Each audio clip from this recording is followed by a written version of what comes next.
All right, so hopefully you have some time to think about that. Think about your way of like, how are you showing up, and how are you making sure that you're not letting your biases or blind spots hold you back.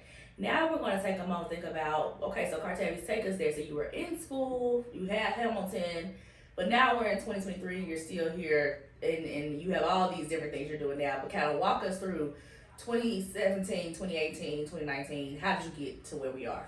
For sure. So a lot happened between 2017 and 2023. A pandemic, a lot of stuff happened. But thinking about my experience in the Corps, so at the end of my 2 year commitment, Hamilton went through some leadership changes and some consolidation.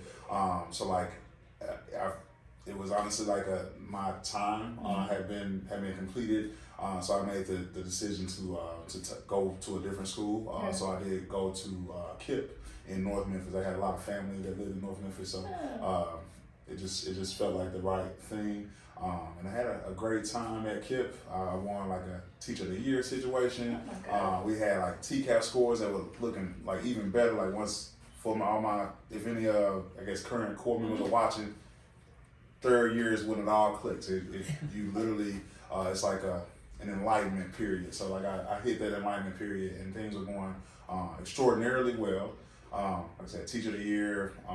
But then a pandemic happened. We on March the 13th, there was a full moon. A lot was going on that day, and the world shut down. Yeah. By the end of that, there was some leadership changes at KIP, so I chose to go to where I currently am, which is at Grizzlies Prep, and things have been pretty much through the roof since then. Yes, and again, I see this through line of leadership. I mean, it seems like you get into a space and you're able to activate yourself, even in this unknown space, to say, I want to make a change. I want to do something great and have impact. And it's not just you make impact, others see your impact, which is amazing. Sure. And I really want to make sure y'all heard that part about 30 years. So for our Corps members or incoming Corps members who are watching this video, one thing to be important, Cartavius, can you speak a little bit more about this idea of the 30 year? Because somebody might be looking at this and they're like, I'm trying to decide if I want to come to Memphis, and I don't know, and I'm thinking 2 years seems like such a long time, and whatever. And somebody might be like, I'm in my second year, this still has not clicked yet. That third year statement you made was really profound. Can we hear a little bit more about that? For sure. So, like we all know that day one is hard. Mm-hmm. It is a very difficult time, but it as you gain tools, teachers are. I will say it. Teachers are thieves and able to take and borrow things from other professionals, and as you get better, you get more acclimated with what's going on.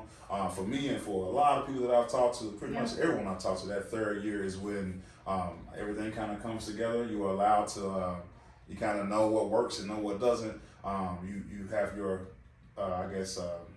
buckets for where you can kind of categorize different people, and it just all kind of clicks in that third year. I love it. I love it. I love it. I love it. And I think that's so important. And so while you were on that journey, it seems like I can see clearly a leadership aspect for you of like, I'm going to go in, I'm going to figure this out. I bet it was scary, but you always seem to rise up to the occasion and not only get through it, but thrive. What is the work for you that's like that for everybody I feel like in the Corps has an experience that's like, this is what I want to do when I get done with my 2 year commitment? What was that thing for you, we like to call it the work that keeps you going and that you're currently doing now? Or is it the same thing? For sure. So that's a pretty dynamic question. I will say for me, the work is to make sure that kids have the chance for an equitable education. That's the bottom line, that I believe that education is the key to ending poverty. Education is the key to future success. It's the key to current success. It is like education, and my mom pretty much instilled this in me from birth. It's just like, you're gonna get your education, and that's what I try to relay to students. But I know also that it's slightly bigger than education. So I've had opportunities to kind of create systems to where kids can be more engaged through their academic progress. So like I have a chess club in my current school. I've actually run for political office out here. So that was an opportunity for me to try to advocate for the students and their families on a broader scale. That all of that together is the work for me. And so I thank you for bringing up the activism on the like political aspect. And so we know we gotta go there. We know we're getting that. Excuse me. So this idea of politics. So tell us about the run. When did you run? And when did you first think about running? Like, did it happen in that same year? Had you been thinking about it prior to that? Tell us about that For whole sure. experience. So my major was political science. Okay. I always had I don't want to say I always wanted to run for something. Like, Right. I won't say that, but I always, like you mentioned, I told my mom as a 5-year-old that I didn't want the O in my name. So I always did have that inclining for leadership. I will say that in high school, I like ran for class stuff, so like it was always there. The opportunity in 2022 presented itself for me to run for an open seat here in Memphis. It was a great opportunity, and I forget what was the other part you wanted to hear about. So when you talked about the idea of like you doing it, just tell us the experience of running as a, like on your platform and things that you focused on. For sure. Like I mentioned a lot about education. That was my primary part of my platform. I ran for the commissioner seat, the county commissioner seat in my district. So like definitely taking education to end a lot of the problems that we face as a city. That's a really great experience. So that's amazing how you use your educational experience along with your actual degree that you got to then merge you to this actual moment of being able to run. And I think sometimes people don't remember that when you get in TFA, especially once you get past your 2 years, we've always said that it takes, you're saying it perfectly, it takes so many different people to get to this idea of one day where every child has access to quality education. And it is going to take our doctors, our lawyers, our teachers, our civic leaders to jump in. And so you have to have people like you who have had some amazing experiences and some context and that political science background as well, to then pull all that together and say, hey, I'm ready to step up and run. We have to have people do that.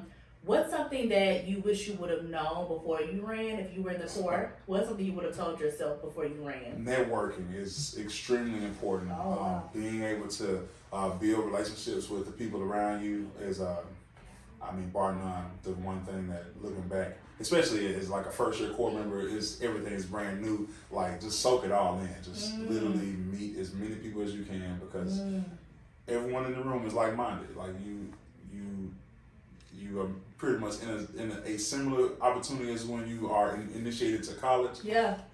But like for like adults, and it's that's a good point. Yeah.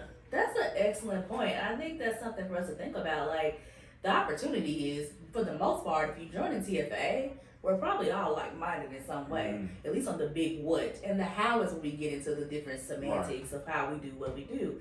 But that's your starting point. That's your place to be able to connect and bridge those, build that bridge to have those connections. That's amazing.